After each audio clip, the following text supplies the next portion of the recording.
जळगाव शहरात आज महापालिकेच्या कचरा घंटा गाड्यांवरील कर्मचाऱ्यांनी काम बंद आंदोलन पुकारल्याने संपूर्ण शहरातील कचरा संकलन सेवा ठप्प झाली आहे. नियमित वेतन मिळत नसल्याचा आणि पीएफ जमा केला जात नसल्याचा आरोप करत कर्मचाऱ्यांनी ठेकेदार कंपनी विरोधात जोरदार आंदोलन केले. दरम्यान महापालिकेकडून गेल्या 4 महिन्यांपासून देयके न मिळाल्यामुळे वेतन देण्यास अडचण येत असल्याचे स्पष्टीकरण ठेकेदार कंपनीने दिले आहे. यावेळी कचरा संकलन करणाऱ्या कामगारांच्या संघटनेने ठेकेदार कंपनीला ब्लॅकलिस्ट करण्याची देखील आक्रमक मागणी केली. तुम्ही ठेका घेतला ना, ऐकावं लागेल तुम्हाला कर्मचाऱ्यांचं. आमची बाजू मांडायची.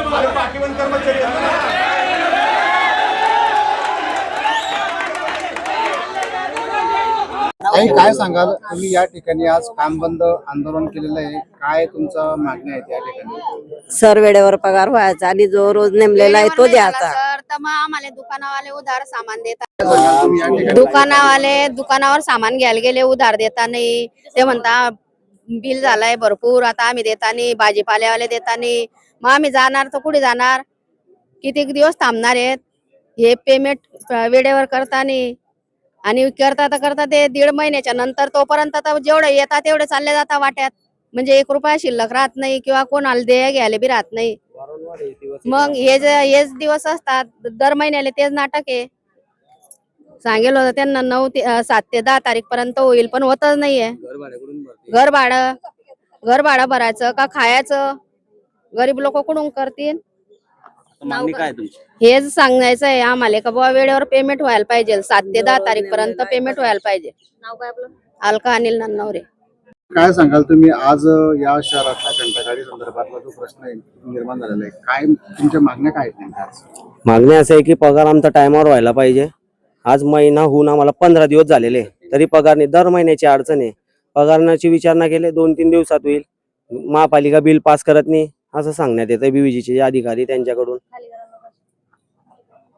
तुमच्या आता काय मागण्या आहेत? मागण्या पगार आमचा जो पगार ठरलेला होता तो पगाराने आम्हाला पगार मिळावा आणि 650 टेंडर काढलेलं वाटतं. त्या टेंडरनुसार आम्हाला पगार मिळावा एवढी आमची मागणी नाही. आणि 10 तारखेच्यात आमचा पगार व्हायलाच पाहिजे. दरवेळेस किती पगार होतो? 15 ते 20 तारीख होते. पीएफ यांनी आम्हाला पीएफ 3600 रुपये डिक्लेअर केला होता.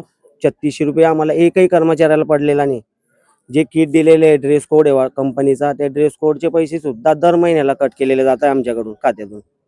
आता 475 रुपये हजेरीनं आम्हाला पेमेंट पडतंय, पण त्याच्यातही कपात होते.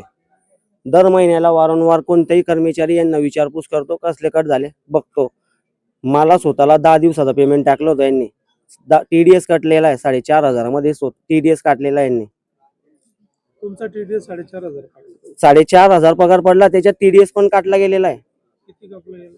ते सांगत होते आम्हाला 4750 रुपये रोज पाहिजे होता. 4500 रुपयाला टीडीएस लागत नाही.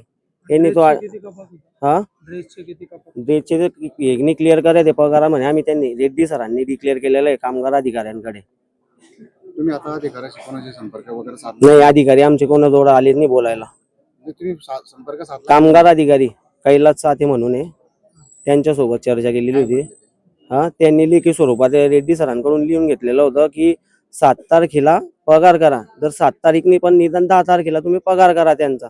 आज 10 तारीख उलटून 5 दिवस झालेले. तुम्ही आज हे पवित्रा घेतलेला आहे आपण, तुम्ही आज जे करताय हे तुम्ही वरिष्ठ अधिकाऱ्यांशी संपर्क साधलेला आहे का या संदर्भात? नाही, आम्ही कुणाला नोटीस वगैरे काही दिलेली नाहीये.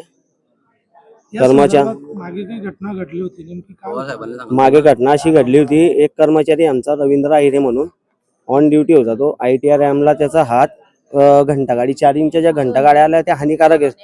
सोनवणे, रवींद्र सोनवणे म्हणून त्यांच्या हात 4 बोट गेलेले. अक्षरशः एकच बोट आहे. आयकॉन म्हणून हॉस्पिटल आहे तिथं यांनी ट्रीटमेंट केली. 1 लाख रुपये भरपाई केलेली आहे. आणि यांनी जे लिहिलेलं होतं बा SIच्यात या व्यक्तीशी आमचा एकही संबंध नाही असा उल्लेख यांनी केलेला आहे. काय मागणी शेवट तुमची आता? मागणी आमचा जोपर्यंत पगार होणार तोपर्यंत आम्ही काम बंद आंदोलन करत आहे. आणि जोपर्यंत पगार पण झाला पण आम्ही आमच्या मागण्या पूर्ण लेखी स्वरूपात घेऊ तेव्हाच आम्ही काम चालू करू. कामगारांना वारंवार मानसिक त्रास दिला जातो असाही तुमचा हो. आरोप. नेमकी काय कोणता चढ होतं आमच्या सोबत. जेव्हा आपण कर्मचारी इथं आला ना, कर्मचाऱ्याला सांगता घरी जा, काही कारण नसताना हे वजन मागता. मुलांना मोठे कॉम्पॅक्टर वाले त्यांना वजन मागता. आता आम्ही कचरा भरताय वजन कुठून आणणार आहे? कारण आता आयुक्त साहेबांनी पण नोटीस काढलेली त्यांची बुवा जे मागची बिलं होते ते बिलांची चौकशी करा. ते बिलं कसं काय निघाले व तुमचे हे वजन स्वरूपात वजन कशा पद्धतीने मागतात? वजन बुवा तुम्ही वजनच द्या, माती वगैरे काय भरायची ते भरा. आता लेबर त्याच्यात फसतोय फक्त सांगून चालले जात आहे. म्हणजे ठेकेदार मागे पण आमच्या कर्मचाऱ्यावर यांनी आरोप लावलेला होता.